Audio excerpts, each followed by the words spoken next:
Welcome sa Tinig ng Bayan! Boses ng masa para sa masa! Kung gusto mong marinig ang totoo, like, share at subscribe ka na!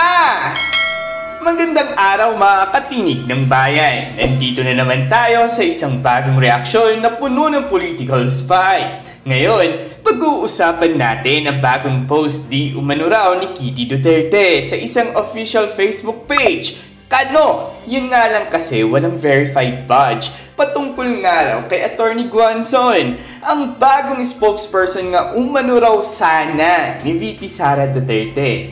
Ano raw ba ang mga qualifications niya? Bakit daw tila may kaba ang iba sa kanya? At ano ang mga pictures na pinost? Tara, balikan natin at i-analyze. Unang-una, sino nga ba si Attorney Guanzon? Base sa mga balita at post, siya ay isang abogado na kilala sa pagiging bright, hindi basta-basta. At bilang magiging spokesperson nga raw umano sana ni VP Sara, malaking responsibilidad ang magiging hawak nito. Mahirap ang role na ito, lalo na kung nasa gitna ng political tension. Sabi pa nga raw ni Kitty Duterte, parang ang iba, lalo na yung kabilang kampo, ay natatakot na sa kanya. Bakit kaya? Siguro dahil sa bansag umano nito na Queen of Bardagulan. Kaya kailangan ni VP Sara ng spokesperson na matapang at matalino makipagdebatehan na nasa katwiran. Ayon kasi sa isang post, Attorney Guanzon, spokesperson of VP Sara. Payag ba kayo na si Attorney Rowena Guanzon ang spokesperson ni VP Inday Sara Duterte? Former Comelec Commissioner, former COA Commissioner, ex-Cadiz City Mayor, UP College of Law Professor, Queen of Bardagulan, pangtapat lang kay Princess Abante at Ate Claire.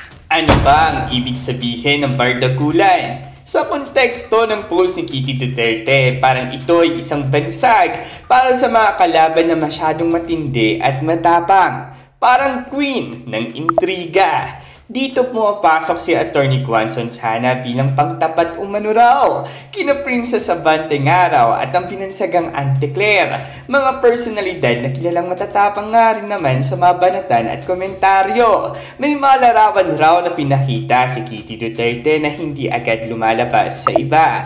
Pero dito niya ipinakita kasama mga opisyal na may koneksyon sa usaping ito. Parang sinasabi ni Kitty, narito kami, hindi kami natatakot at may mga taong handang lumaban.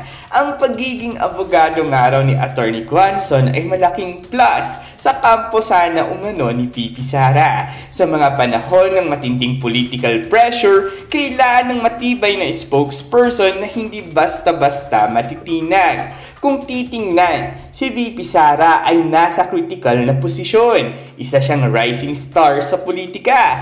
Pero may mga kontrobersiya at mga kalaban pa rin. Ang pagkakaroon ng spokesperson na matalino sana, kaya makipagsabayan sa mga debate at atake ay napakahalaga. Kung babasahin ang post ni Kitty, tila may pahiwatig ito na wag daw silang i-underestimate. Magmumukhang lutang lang siguro silang lahat sa pangalan pa lang ni Guanzon. Parang paalala ito na may bago at matapang na person na sumusuporta kay VP Sara. Baka nga raw, magpa-rescue agad yung mga kritiko na parang hint na may mga susunod pang laban sa politika na dapat abangan. Ang appointment umano raw sana ni Attorney Guanzon kung may offer talagang posisyon ay indikasyon na seryoso sana ang kampo ni VP Sara sa pag-build ng mas matatag na team para sa mga susunod na laban. Hindi lang basta spokesperson, kundi isang matibay na abogado at tagapagsalita. Para sa mga katinig ng bayan, ang pagbabago sa spokesperson ay isang malinaw na senyales ng political readiness ni VP Sara din, sana at ng kanyang grupo.